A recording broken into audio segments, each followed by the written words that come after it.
Love isn't supposed to feel like this. I sat across from Natalie, my wife, my best friend, at least, that's who she used to be. Her fingers traced the rim of her wine glass, gaze distant, lips pursed in contemplation. The flickering candlelight between us did little to soften the brutal weight of her words. Next month, I'll be living with another man.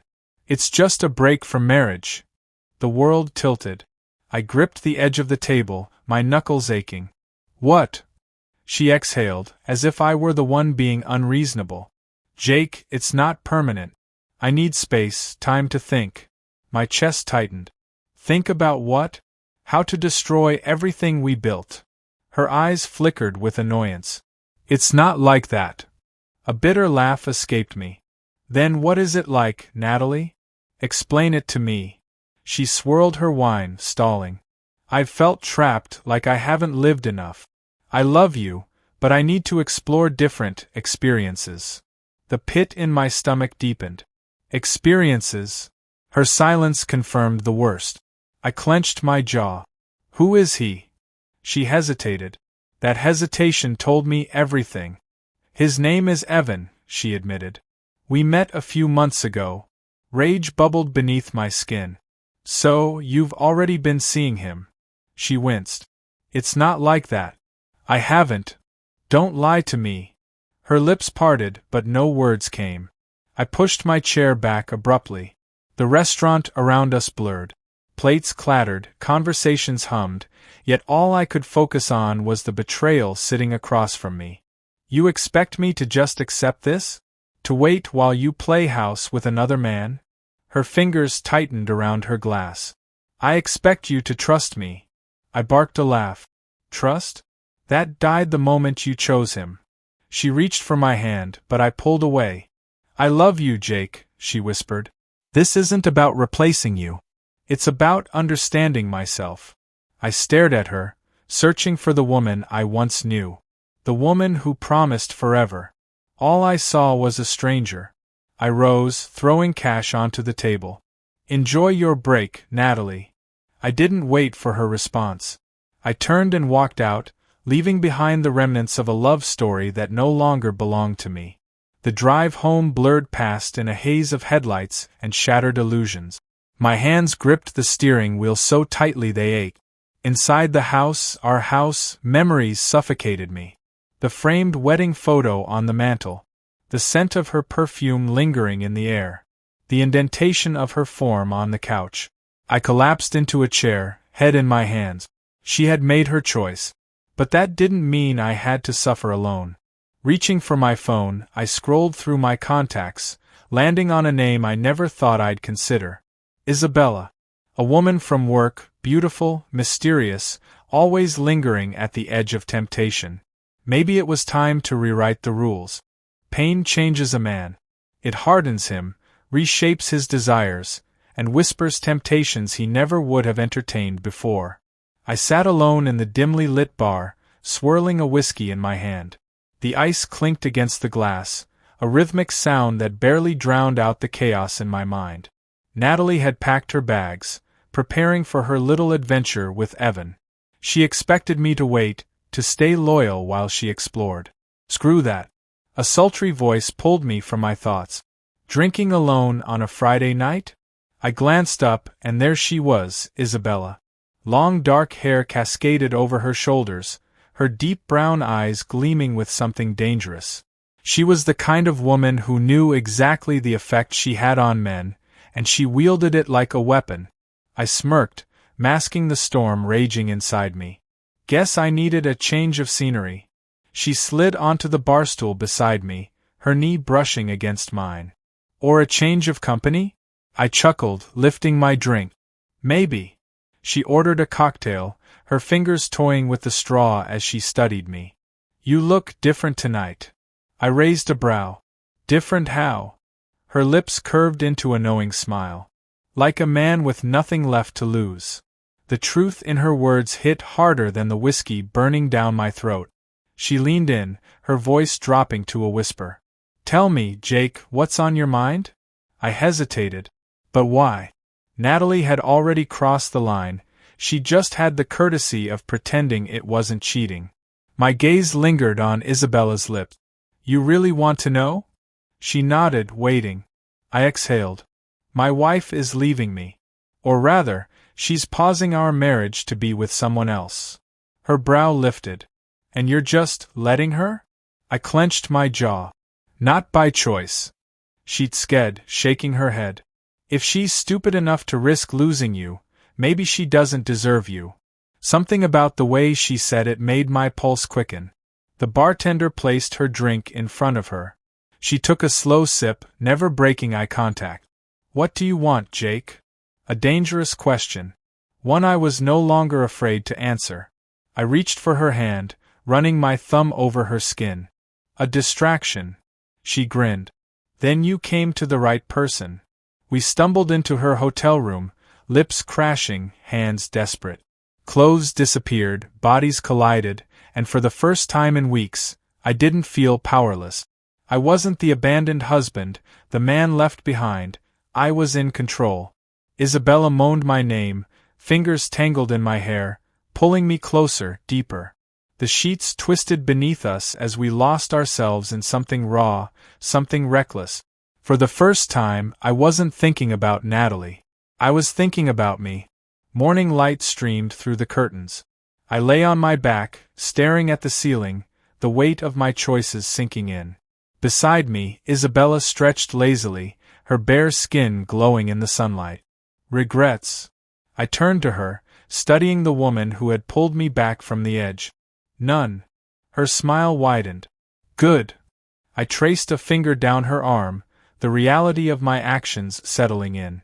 I had crossed a line. And I had no intention of turning back. I should have felt guilt.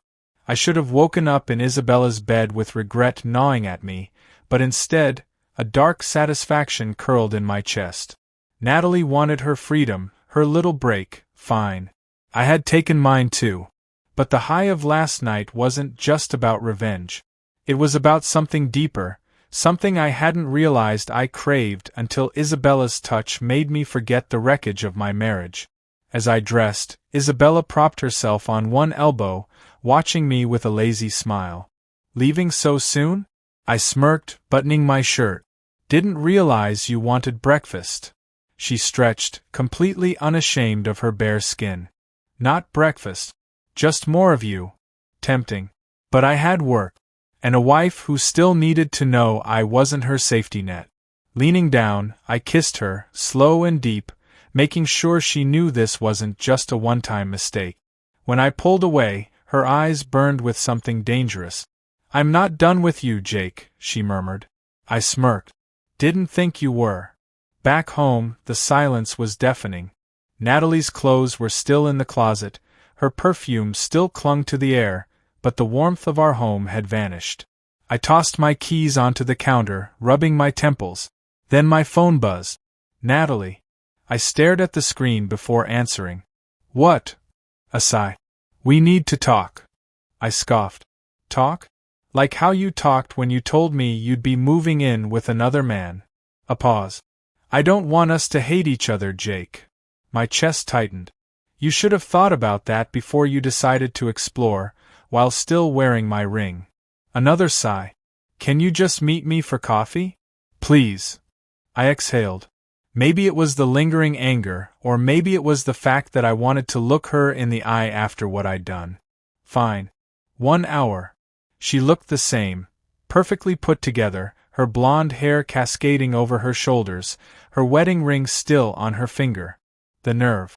I slid into the booth across from her. Make it quick. She bit her lip, hesitant. Jake. I don't want to lose you. I blinked. Excuse me. Her fingers twisted together. I thought I needed this break, but now I don't know. I miss you. A bitter laugh escaped me. You miss me? While you're packing to live with another man. Tears welled in her eyes. It's not what you think. I haven't slept with him. I leaned forward, voice low and sharp.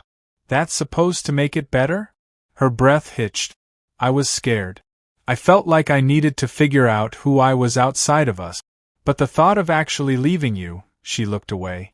I don't think I can. I should have felt relief. I should have wanted to pull her back, to fight for our marriage.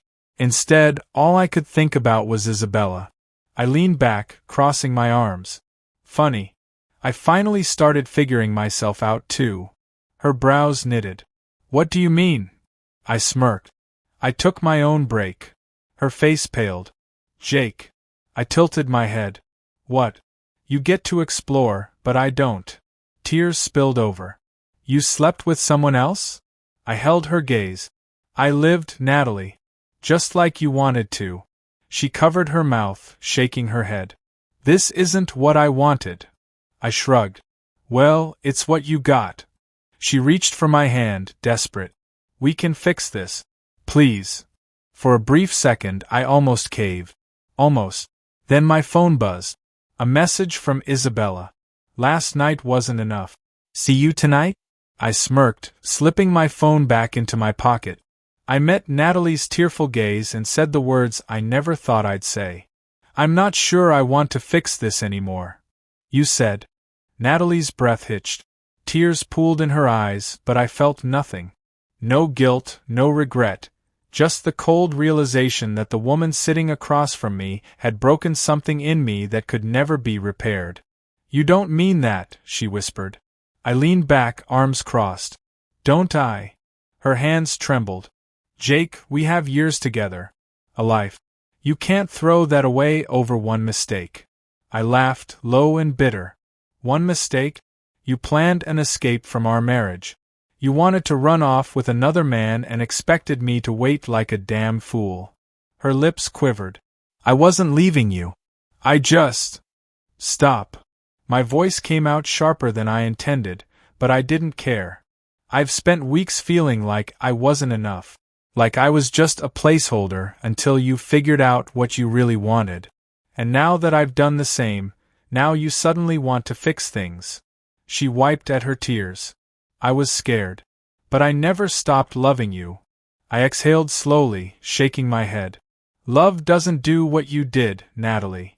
A heavy silence settled between us. Then she whispered, Who is she? I smirked, amused by the irony. Does it matter? Her jaw tightened.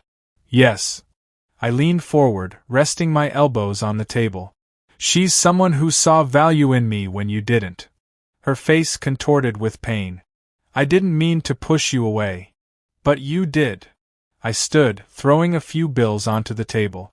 You made your choice, and I made mine. She grabbed my wrist, desperation in her grip. Are you really leaving me? I stared down at her, at the woman I once thought was my forever. Then I pulled away. You already left first. I walked out, leaving Natalie in the wreckage of what she had created. That night, I met Isabella in her hotel room.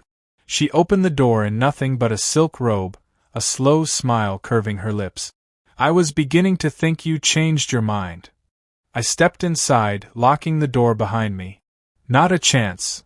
She pulled me to her, lips grazing my jaw. Good. Her hands slid down my chest, slow and teasing. So, tell me, she looked up through dark lashes. Is this just about revenge?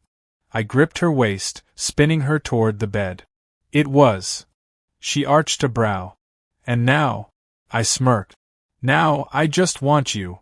Her laughter melted into a moan as I claimed her again, this time with nothing holding me back. Days passed. Then weeks. Natalie called, texted, even showed up at my door.